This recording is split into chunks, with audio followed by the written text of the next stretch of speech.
All right. Two teams standing. We got Texas Rangers. We got the Arizona Diamondbacks. How they got there. Texas beat Tampa Bay, as you mentioned at the top of the show.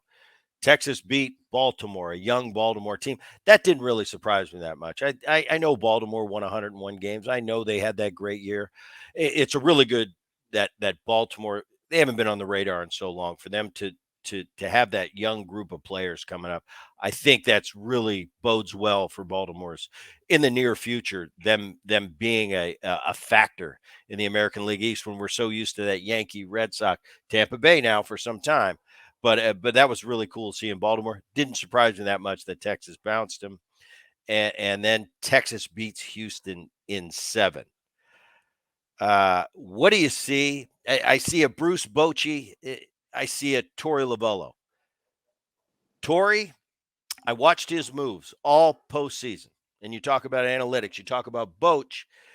He has his. Everybody looks at Boch as that old school. Oh, he still does it the old way. But there's more to it than that. And you're right. He has his own set of analytics. He's not just relying on everything, 1986, 1996. There's more to it than that. But I look at a Torey Lovello, and I was included in this, being a little bit critical of some of the moves he made. I remember the other day he takes one of it, probably his best postseason pitcher so far in Miller, takes him out in the 5th, and he's dealing. And Miller gives him a look in the dugout like, "Are you kidding me, Skipper? Are you watching what I'm watching right now? I just punched out the last 2 guys, took him out." Everything he did, though, end up working out. He's in the World Series for a reason.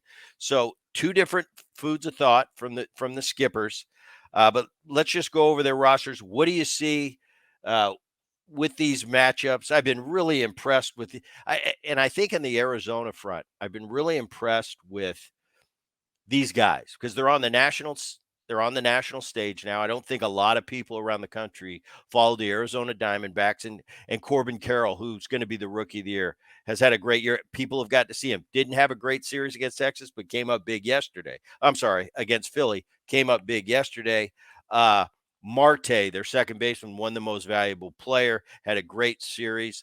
Perdomo, that shortstop, seemed like he kept getting big hits. Most impressive to me, though, outside of the pitching, was their young catcher, Marino. It seemed like in every big situation, this kid came up. He's 23 years old. He gets moved into the 3 hole for the first time in his career, and he came up big time after time, and they just kind of nicked at your heels the entire time, ended up getting it done on the Texas side. And I'm setting this up, and then I'm going to shut up, and I'm going to let Hoffy do I'm not his going to thing. remember all this. On Boch's side, you've got a Garcia who was he drove in 20 runs in the postseason to now. You got 15 in nails. Yeah. Seager, Simeon, Garver, huge postseason for them, and they've got the great players in Hyman, Jung, the young kid Adam Carter, 21 years old. He reminds me kind of like of a Chipper Jones with his poise at such a young age. You've got the veteran Evalde. You got so many different things. Give me your version of the Texas Rangers versus Arizona. Give me your matchup. And then I'm going to ask you for your prediction. Well, I don't think anybody can give a good prediction until you see the first pitch of the game and who scores first, how teams get affected by that. I think you can go off of what we've seen thus far in the postseason, and you unpacked a lot there. And I think first, let's start with Arizona. I agree with you. I think Torey did an amazing job of lying in the weeds a little bit. He knows his guys. And I loved his comment that he's excited that America gets to watch his team play on the big stage. Well said. The moves he made, he got Fadat out of his first start on the skates, probably could have pushed him a little bit further. But you know what? He wants to get him out of the game, have a good feeling. He knows he's going to have to rely on him somewhere deeper in the series. And as it turned out, he did. And what an amazing job he has done thus far in the postseason. Kelly, I agree with you. I think, he just gets done cruising kind of through a second inning and goes to his bullpen. Only he knows his team as well as anybody. And so, you kind of have to tip your hand and go, I hope it works out so that you don't have to answer all the questions of why you took a player out, that was rolling a little bit. And then you talk about their lineups. I love the young stories with Alex Thomas and and Corbin Carroll that you mentioned is going to win the Rookie of the Year. Like these guys are studs. They're growing up before our eyes. And Christian Walker, he's been in the shadow of Goldschmidt for 4 years, and he shouldn't have been. Like, this guy's an all-star in his own right, and doing things in the field that are fantastic. The kid behind the plate, Moreno, you mentioned, and Pedro Martinez singing his praise last night after the game. It's well deserved. And Perdomo, Nick Ahmed's like a vacuum, and they just kind of were able to move on from him and anoint him the everyday guy, and watch him do his thing offensively. And Cattell is, I think, the engine that makes that whole thing go. I mean, the guys just kind of gravitate off of his energy. He's kind of fearless, and just goes out and does his job. So they're a scary team, and they should be. They've done some things, taken down the Dodgers in their series that they knew real well. Obviously, the Brewers before that, not an easy team. They might have been a little dinged. But to go into Philly, a team that was a representative of the World Series the year before, and come back and win 2 games in that place, 6-7, like the magnitude of what they accomplished, and to hear their guys speak of it right after the game, like they didn't have words. And sometimes you're looking for words. There's no words to be said. You just kind of have to shake your head and go, we did it. And they should be really proud of that. I think the moves that Torrey did were, in a sense, going to his guns when he did. Rob Thompson did it the year before in Philly, and it just it ran out of steam a little bit. Like, he kept going to Dominguez and Alvarado, and it worked, and they won games. And you're kind of shaking your head like, man, this is a great situation that they're running with. And they ran into a really tough Houston team, and I think they're going to retool. I think they're going to probably add a few pieces, and they're going to be smack dab in it. It's so frustrating to become so close and know that you have to wait a full calendar year and do so many the same thing over again to get the exact same spot, to have the same opportunity to get to the World Series. It's the mental capacity and determination to push yourself through an offseason to get ready again to go do it. Texas, yeah, they went through some tough teams. Tampa on the road, didn't really necessarily see it being a sweep like it was, but they got up early. They smacked them in the face. They couldn't rebound from it. Saw the same thing with Baltimore, a young team. Had they maybe started on the road, I don't know if it would have been any different. I think their first experience on the road in the postseason would have been something that would have been maybe tough to handle.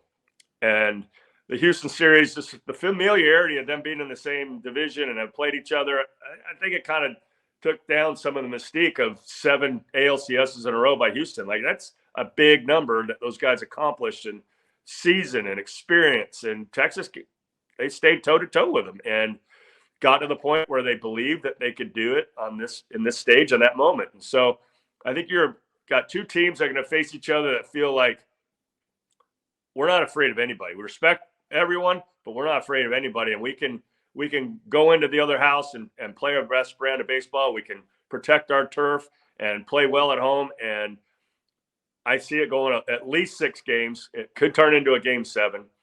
Both are well equipped to go, multiple games with their guys. They're kind of equally set up, starting pitching wise, and their bullpens match up. They're different offenses. I think it's more high powered with Texas. You saw Arizona steal a lot of bases the last 2 games and put the pressure on the defense and on the pitching staff when you have traffic. And so if you can keep guys off the base paths, that's going to help. But I really think that teams that score first, they have a little bit of momentum. They can play the game a little bit freer, do maybe some things that you wouldn't do if you're chasing. And when it gets late, you don't want to have to get into people's bullpens. I think there's ways around it. There might be some hiccups. There might be a walk in there late that's going to scare some people, but they still have people that can get people out, and they've proven it at the end of the game. So it's anybody's series. I'd be remiss to pick one or the other. I know that's kind of what you do in these things. I don't know as many people over in Arizona. I know obviously the skipper and Boat, so I'm hoping it works out for Texas. But I think it's going to be a great series. Texas will win the World Series if they blank. Score runs. Arizona will win the World Series if they do blank. Play their base brand of baseball. Yeah. I think it's gonna be a great series. Obviously, um, from an offensive standpoint, it's David and Goliath when it comes to the two lineups and the firepower. But obviously, to this point, they just beat a Phillies team that had stars all over the place, power all over the place, and in the end, they're still standing. I think this. You know, it And was they did cool. it, and they did it with their backs up against the wall. Like they Unbelievable. really never got into their kind of game where they were stealing bases, hit and running, like putting the pressure on the other team. They're down down a game going into game 6, and that's when they were able to kind of start to play Arizona baseball. And so they're fearless. They're not worried about being down a game. They're not worried about being up a game. So it's gonna be a good series. It was amazing, and I was watching the first two series or the first two games in Philly, and you finished those two games, and it was 2-0. I don't know about you, but it's like the chances of Arizona winning that series after what I saw in Philadelphia and that city going crazy. The Phillies look like the Beatles, and it looked like a Beatle concert. And I just said, guys, not this year. And for them to come back from that was pretty unbelievable. Just watching them yesterday, they came to the ballpark yesterday, game 7. It's been all Philly. They got the star power, they got the names. And all of a sudden they turn it into a game 7 and Arizona's walking to the ballpark with a smile on their face like, "Hey guys, we're not supposed to be here, are we? You guys have been telling us that. We got nothing to lose. We're not." Whereas Philly's going, "Wait a minute. We were supposed to win this like 3 games ago." And the pressure gets more and more. And I was watching that dugout for Arizona during the game, and they're just let's go. And I'm like, that's a subtle, confident group right there. And it bode to be too much. In the end, it was too much, and they overtook Philly. Pretty awesome. Pretty awesome story. Yeah, it. I you couldn't be more right in that. You walked away going down 2-0. You know what that I atmosphere know was like. exactly what that feels like. And it's like little to little to no chance. Little Yeah, to no chance. But yeah. they proved us all wrong. Hoffy, I appreciate you coming on the program. We've been friends for a long time. Our two oldest in the next month are getting married. Brody for Trevor and my oldest daughter, Savannah. How old are we getting? This Well, is we got a lot of amazing. gray on the chin. Yeah, this is amazing. But I appreciate coming on the show, and I'll catch up soon with you. I'll be down at the beach walking my dog Milo. But Hoffy, as always, good catching up. Appreciate you doing this for all you out there watching or listening to the Boone podcast. I appreciate you tuning in, and we will see you next time.